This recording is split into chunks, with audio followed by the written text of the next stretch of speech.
کیا قرض لے کر قربانی کرنے سے ثواب ملتا ہے یا ثواب نہیں ملتا ہے؟ اگر آپ کے اوپر قربانی واجب ہے تو صرف اور اس وقت آپ کے پاس پیسے نہیں ہیں تو آپ ادھار لے کر قربانی کر سکتے ہیں اور اللہ رب العزت آپ کو ثواب بھی عطا فرمائیں گے۔ اگر آپ کے اوپر قربانی واجب نہیں ہے، ویسے آپ غریب انسان ہیں، غریب آدمی ہیں اور آپ کے اوپر قرض ہے، تو پہلے آپ اپنا قرض اتاریں، قرض ادا کریں۔ آپ کے اوپر قربانی واجب نہیں ہے، لہذا آپ قربانی نہ رکھیں، پہلے آپ اپنا قرض اتاریں۔ قرض لے کر آپ قبر کے اندر نہ جائیں، قرض لے کر آپ میدان محشر کے اندر نہ آئیں، قرض آپ ادا کریں، قرض دیں۔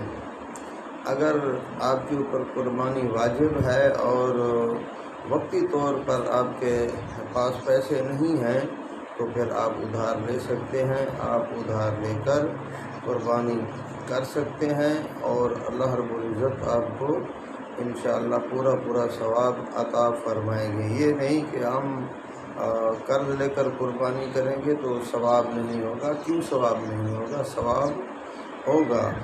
اگر آپ قربانی کر رہے ہیں تو وقتی طور پر آپ کے پاس پیسے نہیں ہیں تو اس میں کوئی حرج نہیں ہے، آپ قربانی کریں، انشاءاللہ اللہ رب العزت آپ کو ثواب عطا فرمائیں گے۔